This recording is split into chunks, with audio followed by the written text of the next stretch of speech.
सबसे पहले मेरे जितने भी सब्सक्राइबर भाई और जितने सब्सक्राइबर बहनें हैं उन सभी को मेरा प्यार भरा नमस्कार। दोस्तों, मैं पिछले कई दिनों से वीडियो नहीं बना रहा था। इसका कारण ये था कि मैं किसी दूसरे चैनल पर वर्क करने लग गया था, लेकिन आज इस चैनल पर वीडियो लेके आया हूं, तो उम्मीद करता हूं ये वीडियो आपको अच्छी लगेंगी। दोस्तों, यदि आप इंग्लिश सीख रहे हैं या फिर सीखना चाहते हैं तो ये वीडियो आपके लिए बहुत ही उपयोगी है। इसको मैंने बेसिक से, मतलब जब हम इंग्लिश बोलने की शुरुआत करते हैं तो इंग्लिश कैसे बोलें, इस वीडियो के माध्यम से बताने का प्रयास किया है। तो चलिए समय नहीं गंवाते और हम वीडियो को करते हैं स्टार्ट। तो दोस्तों, आज के इस वीडियो में हम सीखने वाले हैं इज, एम, आर का प्रयोग, जिसका हिंदी होता है हैं, हूं, हो। दोस्तों, ये हेल्पिंग वर्ब है।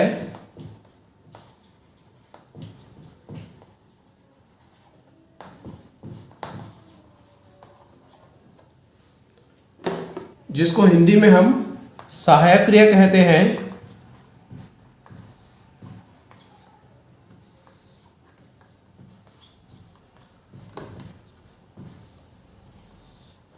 यह हेल्पिंग वर्ब हमें वाक्य की संरचना करने में मदद करता है।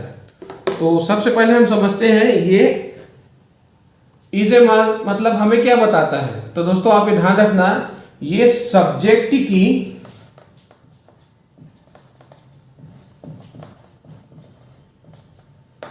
स्थिति को बताता है। स्थिति को बताता है या फिर सब्जेक्ट के बारे में जानकारी देता है।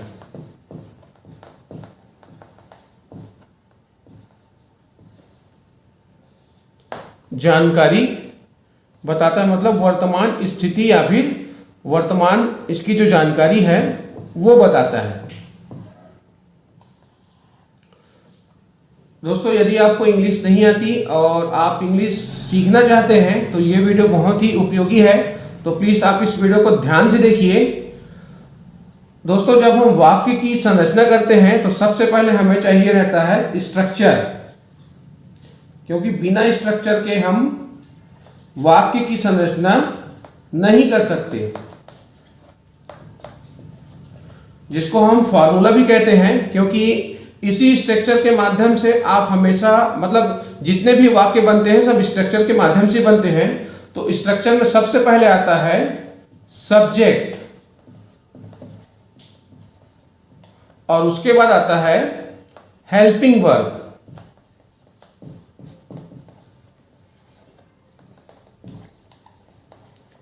ये हेल्पिंग वर्ब, यही is, am, are helping verb है। और उसके बाद आता है ऑब्जेक्ट, जिसको हम कॉम्प्लीमेंट भी कहते हैं।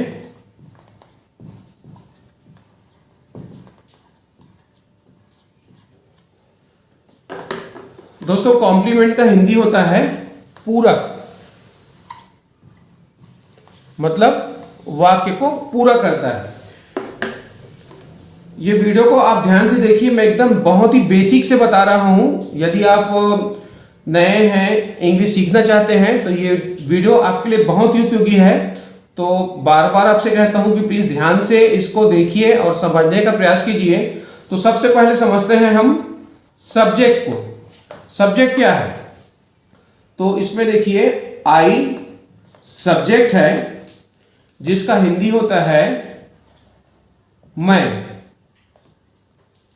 यू, ये भी एक सब्जेक्ट है, जिसका हिंदी होता है तुम। वी, जिसका हिंदी होता है हम। दे, जिसका हिंदी होता है वे। दीज, जिसका हिंदी होता है ये। दोज, जिसका हिंदी होता है वो। दोस्तों ये दीस और दोस डोमेस्टिक प्रोनाउन है, इसको मैं आगे और बताऊंगा। अभी आप सिर्फ इसको देखिए और समझने की कोशिश कीजिए। और प्लूरल मतलब बहुवचन,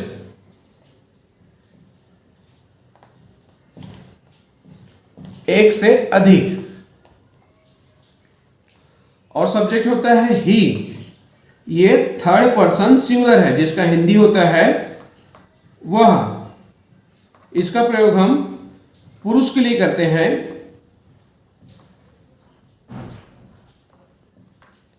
सी, इसका भी हिंदी होता है वह।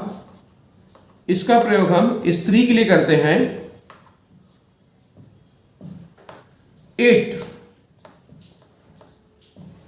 जिसका हिंदी होता है यह। इसका प्रयोग हम निर्जीव वस्तु के लिए करते हैं।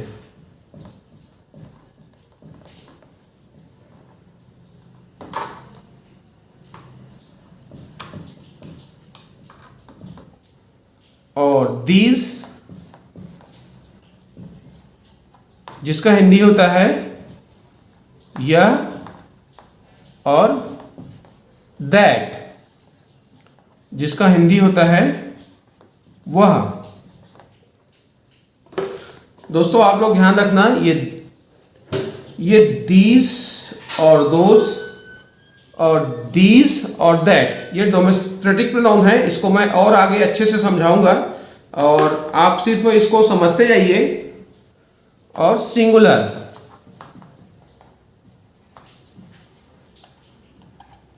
जिसका हिंदी होता है एक वचन। एक वचन मतलब मोहन, सोहन, राधा, सीता, गीता, ये सिंगुलर।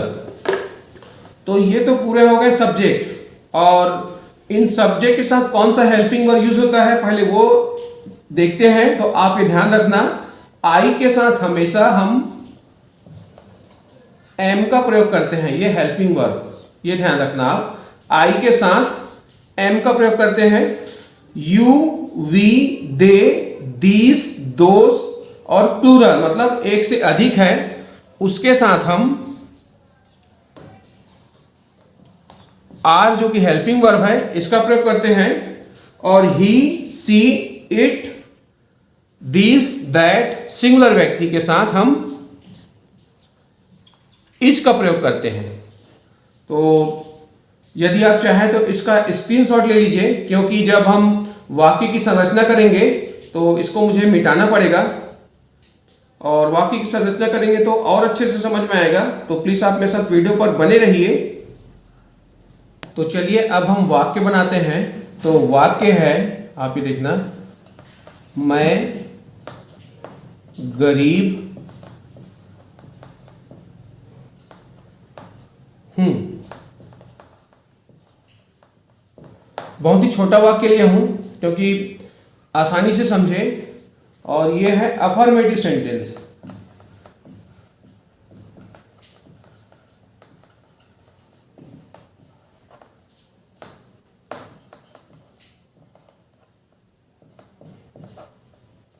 क्या लंबा वाक्य लूंगा तो उसको ट्रांसलेट करने में दिक्कत होगी, इसलिए हम इसको समझ रहे हैं तो सबसे छोटा वाक्य लेते हैं और उसके बाद फिर इसको अच्छे से समझ जाएं तो फिर और लंबा वाक्य बनाएंगे। तो अफर्मेटिव सेंटेंस, जिसका हिंदी में हम लोग सकारात्मक वाक्य कहते हैं। सकारात्मक वाक्य।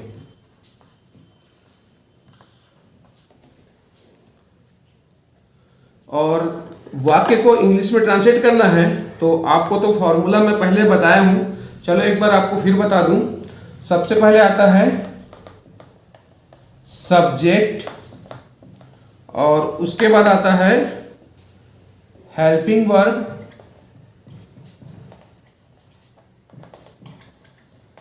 आप इसको अच्छे से याद कर लीजिएगा क्योंकि इसी फॉर्मूले की मदद से, इसी स्ट्रक्चर की मदद से हम वाक्य की संरचना करते हैं। और उसके बाद आता है ऑब्जेक्ट। तो चलो इसी ये फॉर्मूले की मदद से इस स्ट्रक्चर की मदद से वाक्य की हम इंग्लिश में ट्रांसलेट करते हैं। तो मैं गरीब हूँ, तो सब्जेक्ट है यहाँ पर आई, और आपको पता है आई के साथ हमेशा हम हेल्पिंग वर्ब एम का प्रयोग करते हैं। तो ये एम लिख दिया मैंने, और उसके बाद फिर यहाँ पर देखो ऑब्जेक्ट क्या रहे हैं, गरीब। तो गरीब को इंग्लिश में हम पुअर कहते हैं। तो ये हमारा इंग्लिश में ट्रांसलेट हो गया, मैं गरीब हूं, आई एम पुअर। अब दोस्तों इसी वाक्य को हम निगेटिव सेंटेंस बनाते हैं।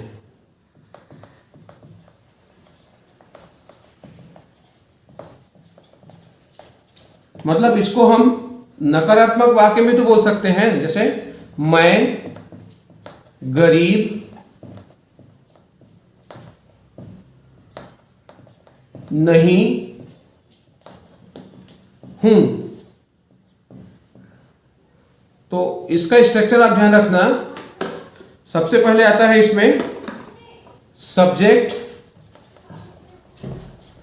और उसके बाद आता है हेल्पिंग वर्ब,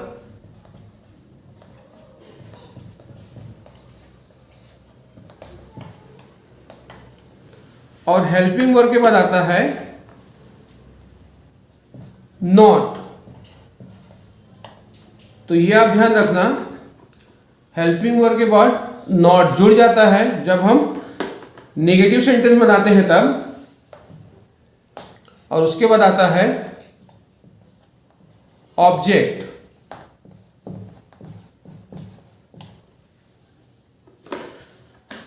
नेगेटिव सेंटेंस मतलब नकारात्मक वाक्य।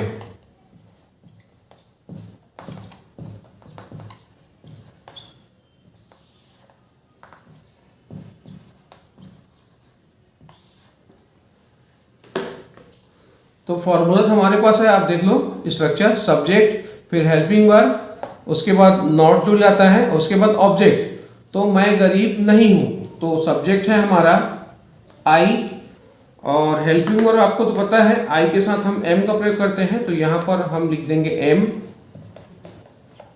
और उसके बाद फिर हेल्पिंग वर्ब के बाद नॉट जुड़ जाता है, तो यहां पर लिख देते हैं नॉट, और उसके बाद फिर ये पुअर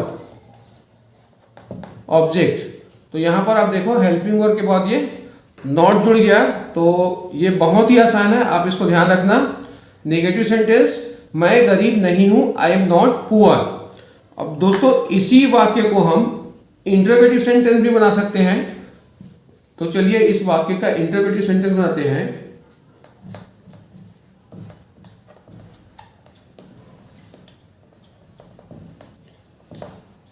इसको मैं शॉर्टकट में लिख रहा हूं, फुल नहीं लिख रहा हूं। क्या मैं गरीब हूं? क्या मैं गरीब हूं?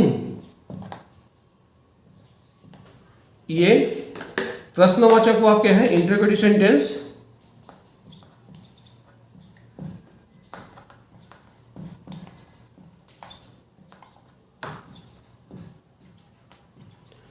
यदि आपको इंग्लिश सीखना है तो इसको तो ध्यान से आपको देखना पड़ेगा और समझने का प्रयास करना पड़ेगा। और ये इंटरोगेटिव सेंटेंस बनाने का जो स्ट्रक्चर है, इसमें आप ध्यान रखना। सबसे पहले आता है हेल्पिंग वर्ब,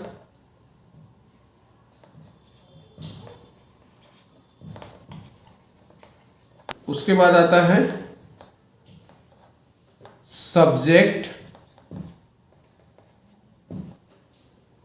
और उसके बाद आता है ऑब्जेक्ट।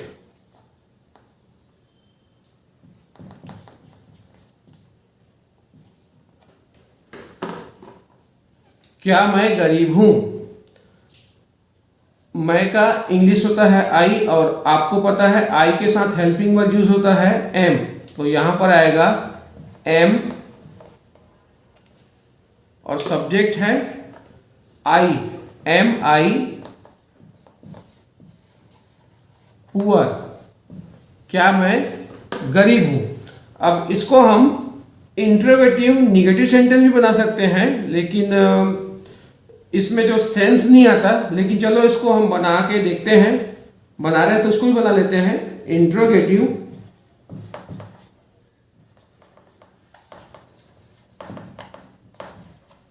निगेटिव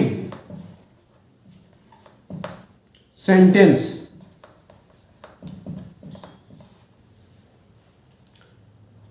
क्या मैं गरीब नहीं हूं? ये प्रश्नवाचक वाक्य है। प्रश्नवाचक नकारात्मक वाक्य, प्रश्नवाचक नकारात्मक वाक्य है।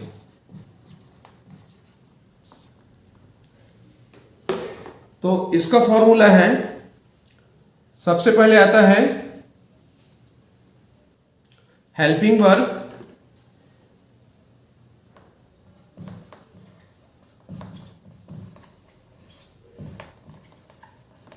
मतलब स्ट्रक्चर, और उसके बाद आता है सब्जेक्ट,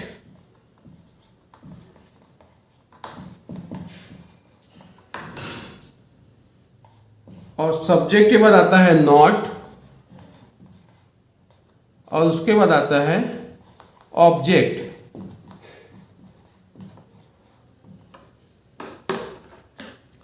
क्या मैं गरीब नहीं हूं? तो सब्जेक्ट है यहां पर मैं, तो मैं के लिए हम इंग्लिश लिखते हैं आई, और आई का हेल्पिंग वर्ब क्या, आई के साथ हमेशा क्या आता है, एम। तो हेल्पिंग वर्ब यहां पे आ जाएगा एम,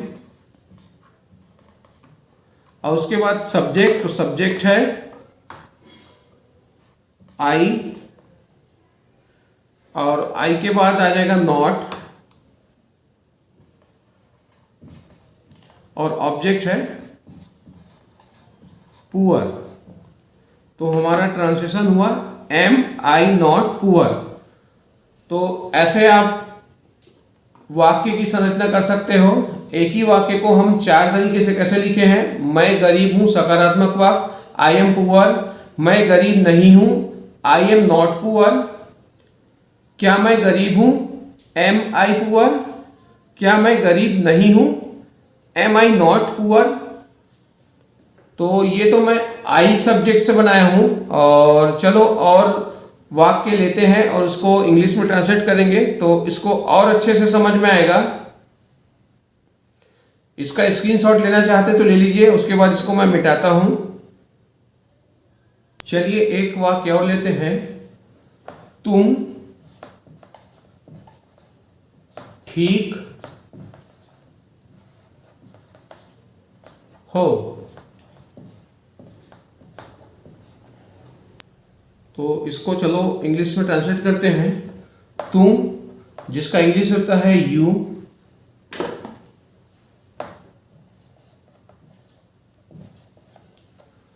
और यू के साथ हमेशा हेल्पिंग वर्ब हम यूज करते हैं आर,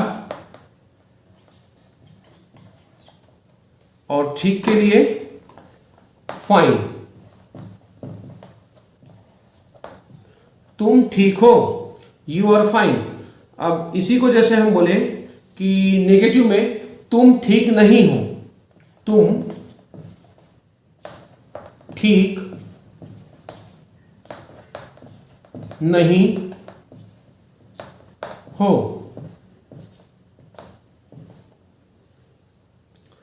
तो सब्जेक्ट यहां पर आप देखो यू, और यू के साथ क्या लगता है आपको तो पता है आर, यू आर नॉट, आपको पता है आर के बाद मतलब हेल्पिंग वर्ब के बाद नॉट लगता है, और उसके बाद आएगा फाइन। तो आप ये ध्यान रखना, निगेटिव सेंटेंस में हेल्पिंग वर्ब के बाद नॉट जो है जुड़ जाता है। तुम ठीक हो, यू आर फाइन, तुम ठीक नहीं हो, यू आर नॉट फाइन। अब इसी को हम इंटरोगेटिव सेंटेंस में बनाते हैं। क्या तुम ठीक हो, मतलब प्रश्नवाचक। इसको मैं लिख देता हूं अफर्मेटिव।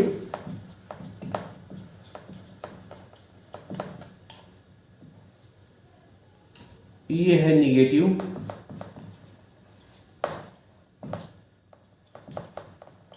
शॉर्टकट लिख दे रहा हूं, समझ में आ जाएगा आपको। और ये है इंट्रोगेटिव।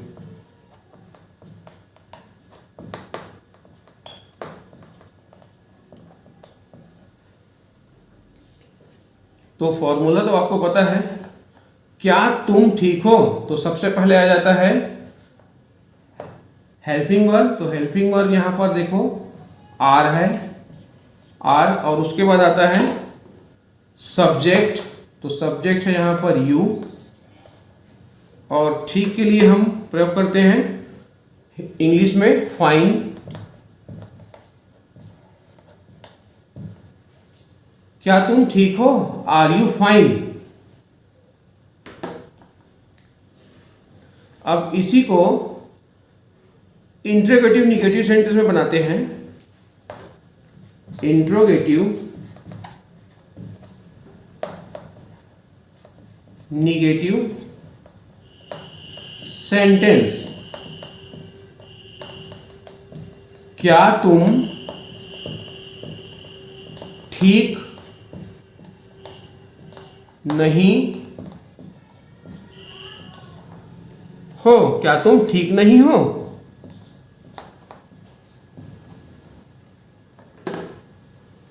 तो इसका फॉर्मूला तो हमें पता है। सबसे पहले आ जाता है हेल्पिंग वर्ब। तो हेल्पिंग वर्ब है यहां पर आर, और उसके बाद आता है सब्जेक्ट। तो ये हो गया हमारा सब्जेक्ट, और सब्जेक्ट के बाद जुड़ जाता है नॉट। तो चलिए यहां पर हम नॉट लगा देते हैं, और उसके बाद आता है ठीक के लिए फाइन, और ये क्वेश्चन मार्क। तो ये हो गया क्या तुम ठीक नहीं हो, आर यू नॉट फाइन। क्या तुम ठीक नहीं हो। अब इसी को चलो हम WH इंटरोगेटिव सेंटेंस बनाते हैं। मतलब WH फैमिली में, ये पिछले वाले सेंटेंस में नहीं बताया था, अभी आपको बता रहा हूं।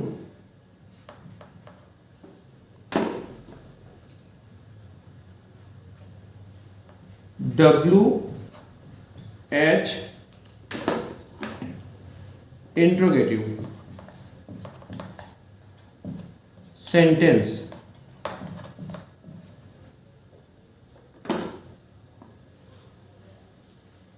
तुम ठीक क्यों नहीं हो। तुम ठीक क्यों नहीं हो। यहां पर आप देखना, ये WH फैमिली आ रहा है क्यों। इसको ऐसे रेड से मार्किंग करता हूं। ये देखो WH फैमिली आ रहा है क्यों, और नहीं भी आ रहा है WH इंटरोगेटिव निगेटिव, है ना। मतलब तुम ठीक क्यों नहीं हो। तो इसके लिए फॉर्मूला है, सबसे पहले आ जाता है इसमें WH फैमिली, और उसके बाद आता है हेल्पिंग वर्ब,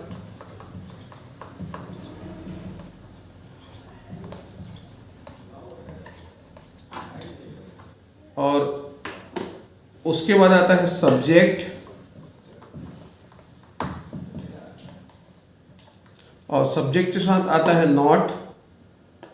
सब्जेक्ट के बाद और फिर ऑब्जेक्ट।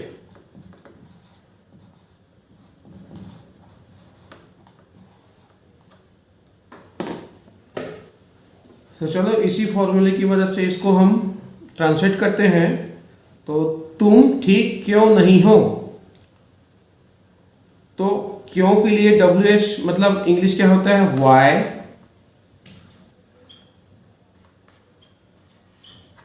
और हेल्पिंग वर्ब क्या है हमारा, सब्जेक्ट तो तुम है, तो तुम के लिए हम आर का उपयोग करते हैं, तो वाई आर यू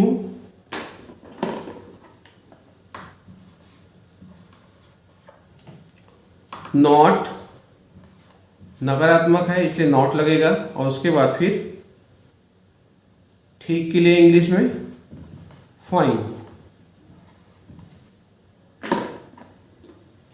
ये देखो यहाँ पे नॉट लगा, नकारात्मक है, तो WH इंट्रोगेटिव निगेटिव सेंटेंस है ये।